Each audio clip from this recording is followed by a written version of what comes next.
தங்கம் வாங்க ஈஸ்ட் ஹேம்லக்ஸ் விஜுவலர்ஸ்.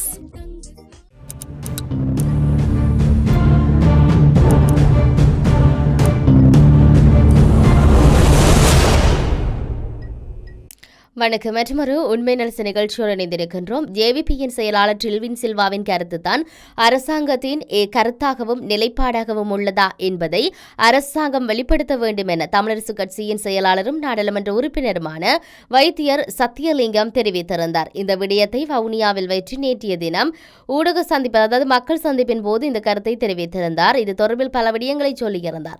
இலங்கை இந்தியா ஒப்பந்தத்தினூடாக கொண்டுவரப்பட்டதே 13வது அரசியல் அமைப்பு சட்டமாகும். இதுவே இலங்கை அரசியல் ஜாப்பில் கொண்டு வரப்பட்டது. ஆகவே ஒரு ஜாப்பை நடைமுறைப்படுத்த வேண்டிய பொறுப்பு அந்த அரசாங்கங்களையே சாரும். 13வது திருத்த சட்டம் தமிழர்களான எமக்கு ஒரு தீர்வாக இல்லாவிட்டாலும் 2 நாடுகள் முன்னின்று செயல்படுத்தியது என்கின்ற ஒரு காரணத்தினால் அது இலங்கையில் நடைமுறைப்படுத்தப்பட்டு வருகிறது. அந்த வகையில் அனுரகுமார் திசாநாயக்கவினுடைய தேர்தல் விஞ்ஞாபனத்திலும் 13வது திருத்த சட்டத்தை அந்த வகையிலேயே அனுரகுமார் திசாநாயக்கனுடைய நடைமுறைப்படுத்துவோம் என்று கூறியிருக்கிறார். அது மாத்திரமின்றி தமிழ் மக்களுக்கான நிரந்தர தீர்வை கொண்டு வருவதற்கு எங்களுடைய அரசாங்கம் அரசியல் ஜாப்பை மாற்றத்தினூடாக கொண்டு வரும் என்று அவர் கூறியிருக்கிறார். ஆகவே 13வது திருத்த சட்டம் நமக்கான ஒரு தீர்வாகவே இல்லை என்பதை வெளிப்படுத்திய அவர் தமிழர்களுக்கான நிரந்தர தீர்வை வழங்க அதனை நடைமுறைப்படுத்த புதிய அரசியல் அமைப்பினூடாகவும் தீர்வை வழங்குவோம் என்று சொல்லியிருந்தார். ஆகவே அனுரகுமார் திசாநாயக்கனுடைய அரசாங்கம் தேர்தல் காலத்தில் கொடுத்த வாக்குறுதிகளை நிறைவேற்ற வேண்டும் என்ற விடயம் அவர்களுடைய வாக்குறுதி மாத்திரமல்ல, அரசியல் ஜாப்பிலும் உள்ளடக்கப்பட்டுள்ள ஒரு விடயம் என்று இருக்கிறது. ஆகவே இந்த நாட்டில் எல்லா மக்களும் ஒரே மாதிரியாக வாழ்வதில் எமக்கு எந்தவித ஆட்சேபனையும் இல்லை. எல்லோரும் சமமாக நடத்தப்படுவார்களானால் அது எங்களுக்கும் சந்தோஷமான விடயம். ஆனால் இலங்கையின் ஒரு தேசிய இனமான தமிழர்களின் கோரிக்கைகளுக்கு அரசாங்கங்கள் செவி கொடுக்க வேண்டும். எங்களுடைய கட்சியினுடைய நிலைப்பாடு ஒன்றிணைந்த நாட்டுக்குள் உள்ளக சுயநிர்ணய அடிப்படையில் தமிழ் மக்கள் தங்களை தாங்களே ஆளக்கூடிய ஒரு அரசியல் ஜாப்பு உருவாக்கப்பட வேண்டும் என்பதே ஆகும். இதுவே தமிழ் மக்களின் ஏகோபித்த விருப்பமும் கூட. ஆகவே இந்த அரசாங்கம் கடந்த கால அரசாங்கங்களைப் போல் தேர்தல் வாக்குறுதிகளை மீறி செயல்படுமாக இருந்தால் அவர்களுக்கு வாக்களித்த தமிழர்கள் கூட எதிராக திரும்புவதற்கான வாய்ப்புகள் ஏற்படும். ஆகவே அனுர அரசு 13வது திருத்த சட்டத்தை நடைமுறைப்படுத்த வேண்டும். அதே போல தமிழர்களுக்கு ஒரு அரசியல் ரீதியான நிரந்தர தீர்வை வழங்குவதற்கான புதிய அரசியலமைப்பினூடாக அதனை நடைமுறைப்படுத்த உறுதிப்படுத்த வேண்டும்.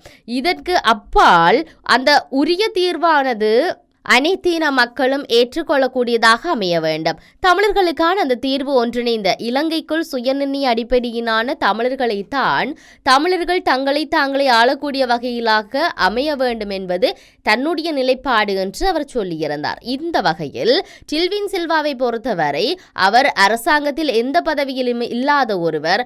அவர் ஜேவிபியின் செயலாளர் மாத்திரமே. அவ்வாறான ஒருவரின் கருத்து அரசாங்கத்தினுடைய கருத்தா என்பதை இந்த அரசாங்கம் தெளிவுபடுத்த வேண்டும். எனினும் என்னை பொறுத்தவரை டில்வின் சில்வாவின் கருத்து அரசாங்கத்தினுடைய கருத்தாக தான் இதுவரை எடுத்துக்கொள்ளவில்லை என்ற ஒரு விடயத்தை சத்தியலிங்கம் சொல்லியிருந்தார். டில்வின் சில்வாவினுடைய கருத்துக்கள் தான் அரசாங்கத்தினுடைய கருத்துக்களாக என்பதை, அவருடைய கருத்துக்களினூடாகத்தான் தமிழ் மக்களுடைய அரசியல் தீர்வு அமையப்பெறும் என்பதை ஜேவிபியை அதிகளவாக உள்ளடக்கிய ஜேவிபி, அதாவது தேசிய மக்கள் சக்தி வெளிப்படுத்த வேண்டும் என்று அவர் சொல்லியிருந்தார். இதேவேளை ஜேவிபி தற்போது கருத்து வெளியிட்ட நிலையிலேயே இவ்வாறான வாத பிரதிவாதங்கள், இவ்வாறான கருத்துக்கள் வெளிவந்து கொண்டிருப்பதை நாம் அவதானிக்கக்கூடியதாக இருக்கிறது. காரணம், மாகாண சபை முறைமையை அகற்றுவதை ஏற்க முடியாது என்று சொல்லி டில்வின் சில்வாவுடைய கருத்துக்கு மனோ பதிலடி அடித்திருப்பதும், அதே போல புதிய அரசியல் அமைப்பில் மாகாண சபை முறைமை நீக்கப்படும் என்ற விடயத்தை டில்வின் சில்வா சொல்லியிருப்பதும் இப்பொழுது தமிழர் பகுதியில் இருக்கக்கூடிய தமிழ் மக்கள் பிரதிநிதிகள் மத்தியில் ஒரு கேள்விகளை எழுப்புவதையும் கருத்துவாதத்தையும் முன்வைக்கப்படுவதையும் நாம் அவதானிக்கக்கூடியதாக இருக்கிறது. ஆகவே டில்வின் சில்வாவினுடைய கருத்தினை நாம் பார்ப்போமாக இருந்தால், இலங்கையில் நடைமுறையில் உள்ள அரசியலமைப்பின் 13வது திருத்த சட்டத்தில் முன்மொழியப்பட்ட மாகாண சபை முறைமையை முடிவுக்கு கொண்டு வரவும் புதிய அரசியலமைப்பினூடாக அனைத்து இன மக்களும் சமமான உரிமை கிடைப்பதை உறுதி செய்யவும் தேசிய மக்கள் சக்தி அரசு நடவடிக்கை எடுத்துள்ளது என்று மக்கள் விடுதலை முன்னணியினுடைய செயலாளர் பொதுச் செயலாளர் டில்வின் சில்வா சொல்லியிருந்தார். 37 வருட காலமாக நடைமுறையில் உள்ள ஒரு மாகாண சபை முறைமையால் நாட்டுக்கோ அல்லது தமிழ் மக்களுக்கோ எந்தவிதமான பலனும் இதுவரையிலும் கிடைக்கல. மாறாக இலங்கையில் அனாவசியமான பிரச்சனைகளை தோற்றுவிக்கும் வகையிலான நிலைமையை காணப்படுது. எனவே சிங்கள மக்களும் தமிழ் மக்களுக்கும் இடையில பிரச்சனைகளை தோற்றுவிக்காத வகையில் அரசியல் ரீதியிலான ஒரு தீர்வு திட்டத்தை எமது அரசு முன்வைக்கும் என்று அவர் சொல்லியிருந்தார். தமிழ் மக்களின் அரசியல் பிரச்சனைகளுக்கு தீர்வு ஏற்படுத்துவதாக கூறிய இலங்கை இந்திய ஒப்பந்தத்தினூடாக 13வது அரசமைப்பு திருத்தம் கொண்டு வரப்பட்டது. அந்த ஒப்பந்தத்தை ஆரம்ப காலத்தில் இருந்தே நாங்கள் எதிர்த்து வந்துள்ளோம். நாட்டு மக்களின் விருப்பத்துக்கு மாறாகவும் அமைச்சரவையிலும் கூட அனுமதி பெறாமலுமே ஒப்பந்தம் கைச்சாத்திடப்பட்டது. இருப்பினும் அந்த ஒப்பந்தத்தின் பிரகாரம் அரசமைப்பினூடாக நாட்டில் நடைமுறைப்படுத்தப்பட்டுள்ள 13வது திருத்தத்தின் அடிப்படையிலான மாகாண சபை முறைமையினால தமிழ் மக்களின் அரசியல் பிரச்சனைகளுக்கு தீர்வு ஏற்படவில்லை. மார்க இனங்களுக்கு இடையில் முரண்பாடுகளை தோற்றுவிக்கும் வகையிலான சூழலே காணப்படுது.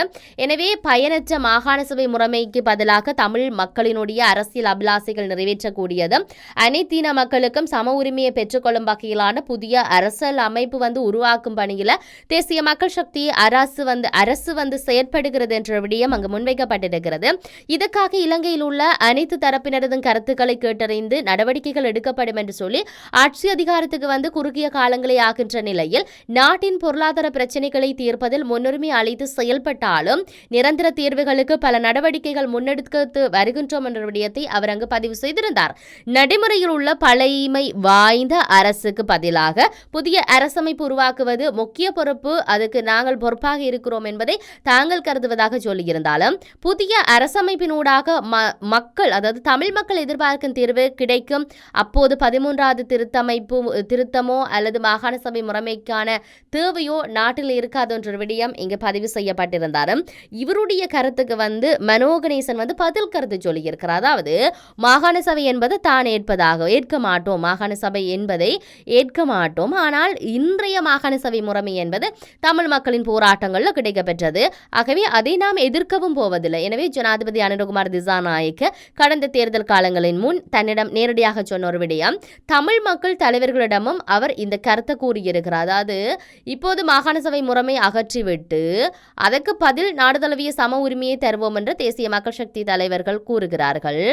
சம உரிமை கோருவது நல்லது, ஆனால் சம உரிமை என்பது வேறு, அதிகார பகிர்வு என்பது வேறு என்பதை அவர் தெளிவுபடுத்திக் கொள்ள வேண்டும் என்று தமிழ் முற்போக்கு கூட்டணியினுடைய தலைவர் மனோகணேசன் சொல்லியிருக்கிறார். மாகாண சபை அகற்றுவது பற்றி தேசிய மக்கள் சக்தியின் தேர்தல் விஞ்ஞாபனத்திலும் கூறப்பட்டதாக தெரியவில்லை. ஒருவேளை வடக்கு மாகாண மாவட்டங்களில் தமிழ் மக்களுடைய வாக்குகளை பெரும்பான்மையாக கிடைத்ததால மாகாண சபை என்பதை ஏற்க மாட்டோம் என்ற பழைய ஜேவிபியின் கொள்கை நிலைப்பாட்டை தமிழ் மக்கள் ஏற்றுக்கொண்டு அதை அகற்ற ஆணை தந்துள்ளார்கள் என தேசிய மக்கள் சக்தி நினைக்கிறதோ தெரியல என்ற விடயத்தை மனோகணேசன் முன்வைத்திருந்தார். சம உரிமை வருவது நல்லது, ஆனால் சுலபமான காரியம் அல்ல. இனமத மொழி ரீதியிலான சம உரிமை இந்த நாட்டில் உறுதிப்படுத்த இன்னும் நெடுந்தூரம் பயணிக்க வேண்டும். இங்கு இன்று அரசியல் அமைப்பிலேயோ நாட்டின் மொழிகள் மதங்கள் மத்தியில் சம உரிமை உறுதிப்படுத்தப்படவில்லை. அரசு மதமான பௌத்த மதத்துடன் பௌத்த தேரர்கள் இந்த நாட்டின் அதிகார மையத்தில் இருக்கிறார்கள். மொழி தொடர்பில் சில பலவீனமான சட்டங்கள் ஆங்காங்கே இருந்தாலும் அவற்றை நடைமுறைப்படுத்த இந்த நாட்டின் அரச அதிகார வர்த்தகம் இடம் கொடுப்பதில்லை. மொழிகள் மத்தியில் சம உரிமையை அமல் செய்ய படாத பாடுபட்டது தனக்கு தெரியும் நன்கு என்ற விடயத்தை அவர் பதிவு செய்திருக்கிறார். ஆகவே சம உரிமை என்பது வானத்தில் பறக்கும் அழகான பறவை, மாகாண சபை என்பது கையில் இருக்கும் பறவை. வானத்தில் பறக்கும் அழகான பறவையை பற்றி கனவு கொண்டு கையில் இருக்க பறவையை விட்டுவிடச் சொல்கின்றனவா ஜேவிபியும் தேசிய மக்கள் சக்தியும் என்று கேட்கின்றேன். சிங்கப்பூர் சிறிய நிலப்பரப்பு கொண்ட ஒரு நாடு. ஆகவே அங்கே மாகாணங்களை அமைத்து அதிகார பகிர்வு செய்ய முடியாது. ஆனாலும் அங்கேயே ஜனாதிபதி பதவி வரும்போது சீனர், தமிழர், மலாயினர் 3 இனத்தவர்களும் மாறி மாறி பதவி வகித்து அரசியல் சட்டம் இருக்குது. அவர்களது அமைச்சரவையில் எல்லா சிங்கப்பூர் இனத்தவரும் இடம்பெறுகிறார்கள். நல்லாட்சியின் போது புதிய அரசியலமைப்பு உருவாக்கும் முயற்சி நடந்தது. அதற்கான வழிகாட்டல்கள் குழுவில் இன்றைய ஜனாதிபதி அனுரகுமார் திசாநாயக்க அங்கத்துவம் பெற்று பணியாற்றுகிறார். தானும் வழிகாட்டல் குழுவில் இடம்பெற்றிருக்கின்ற ஒரு விடயத்தை மனோகணேசன் முன்வைத்திருந்தார். இன்னும் பல இன மத அரசியல் கட்சிகளின் பிரதிநிதிகள் வழிகாட்டல் குழுவில் அங்கத்துவம் செய்கிறார்கள். ஆகவே அத்தகைய புதிய அரசியலமைப்பு உருவாக்கப்படும் போது இவை பற்றி சிநேகபூர்வமாக கலந்து ஆலோசித்து விவாதம் செய்து தீர்மானங்களுக்கு வரலாம். ஆனால் இப்போதே அவசரப்பட்டு மாகாண சபையை அகற்றிய தீர்வோம், அது ஜேவிபியின் கொள்கை, அது மாறவில்லை. ஜேவிபி தேசிய மக்கள் சக்தியும் ஒன்றுதான் என ஒருதலைபட்சமாக ஜேவிபியின் பொதுச் செயலாளர் நண்பன் டில்வின் சில்வா கூறுவது ஏற்புடையது அல்ல என்ற ஒரு விடயத்தை மனோ கணேசன் இங்கு பதிவு செய்திருக்கிறார். உண்மையில் 13வது திருத்தச் சட்டம் மாகாண சபை முறைமை அகற்றப்படுமா இல்லையா என்கின்ற ஒரு மிகப்பெரிய கேள்விகளுக்கு மத்தியில் இன்றைய அரசியல் சூழ்நிலை அரசியலை மையப்படுத்திய ஒரு விடயம் நகர்ந்து கொண்டிருக்கிறது. பொறுத்திருந்து பார்ப்போம் இதனுடைய நகர்வுகள் எவ்வாறு போகின்றது என்பதை மற்றொரு உண்மை நிகழ்ச்சியில் சந்திப்போம். வணக்கம்.